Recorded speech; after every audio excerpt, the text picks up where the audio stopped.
ತರಕಾರಿ ಸಾಂಬಾರ್ ಮಾಡಲು ಬೇಕಾಗಿರುವ ಪದಾರ್ಥಗಳು: ನುಗ್ಗೆಕಾಯಿ, ಬೆಂಡೆಕಾಯಿ, ಬೀನ್ಸ್, ಬದನೆಕಾಯಿ, 2 ಟೊಮೊಟೊ, ಹುಳಿ ಟೊಮೊಟೊ, 1 ದೊಡ್ಡದಾಗಿರೋ ಈರುಳ್ಳಿ. ಹುಣಸೆ ಹಣ್ಣು ನೆನೆಸಿಟ್ಟಿದ್ದೀನಿ, 1 ಚಿಕ್ಕ ನಿಂಬೆಹಣ್ಣು ಗಾತ್ರದಷ್ಟು. Chilli powder 2 table spoon, garam masala 1 table spoon, ಧನಿಯಾ ಪೌಡರ್ 1 ಟೇಬಲ್ ಸ್ಪೂನ್, ರುಚಿಗೆ ತಕ್ಕಷ್ಟು ಉಪ್ಪು.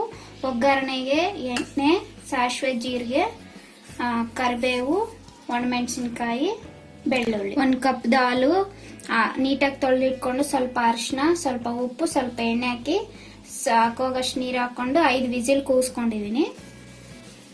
ಚೆನ್ನಾಗಿ ಸ್ಮ್ಯಾಶ್ ಮಾಡ್ಕೊಳ್ಳೋಣ. ಇದರಲ್ಲೇ ಹುಣಸೆಹಣ್ಣು ರಸ ಆ್ಯಡ್ ಮಾಡ್ಕೊತಾ ಇದ್ದೀನಿ. ನೀಟಾಗಿ ಸೋಸ್ಕೊಳ್ಳಿ, ಹಿಂಗೆ ಕೈ ಅಡ್ಡ ಇಟ್ಕೊಂಡು. ಹುಳಿ ನೀವು ನೋಡ್ಕೊಂಡು ಹಾಕೊಳ್ಳಿ, ಎಷ್ಟು ಬೇಕೋ ಅಷ್ಟು.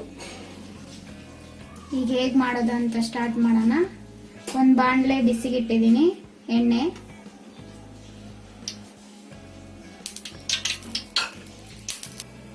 ಸಾಸಿವೆ, ಜೀರಿಗೆ,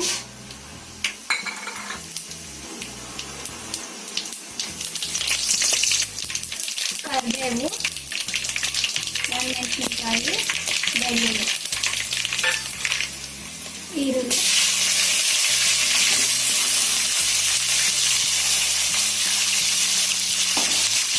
ನುಗ್ಗೆಕಾಯಿ,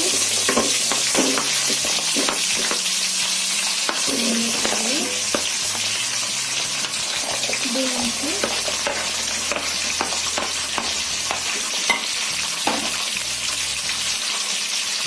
ಬದನೆಕಾಯಿ,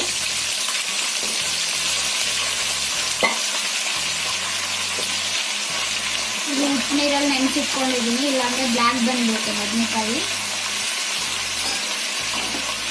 ಟೊಮೊಟೊ ಆಯಿಲಲ್ಲಿ ನೀಟಾಗಿ 10 ಮಿನಿಟ್ಸ್ ಫ್ರೈ ಮಾಡ್ಕೊಬೇಕು.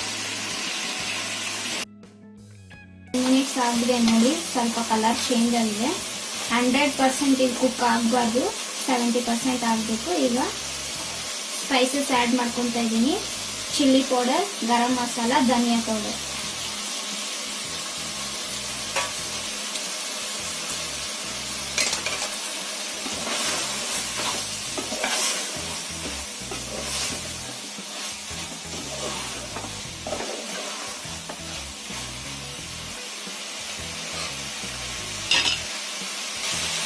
ದಾಲ್ ಆ್ಯಡ್ ಮಾಡ್ಕೊತಾ ಇದ್ದೀನಿ.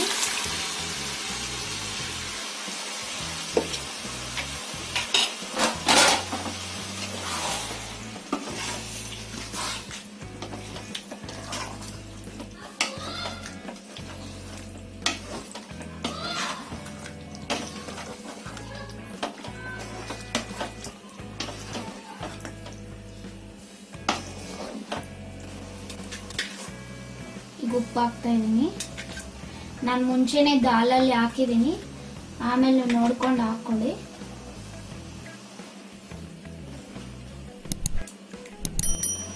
ಟೆನ್ ಮಿನಿಟ್ಸ್ ನೀಟಾಗಿ ಬಾಯ್ಲ್ ಆಗಬೇಕಿದು.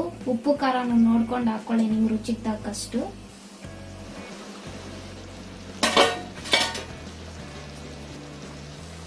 ಈಗ ರೆಡಿಯಾಗಿದೆ. ಸ್ವಲ್ಪ ಹಿಂಗೆ ಹಾಕ್ತಾ ಇದ್ದೀನಿ.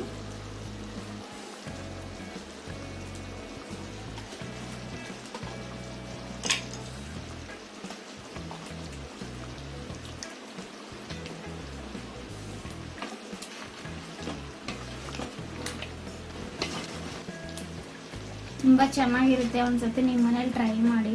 ವೆಜಿಟೇಬಲ್ ಸಾಂಬಾರು ಸೂಪರ್ ಆಗಿರುತ್ತೆ.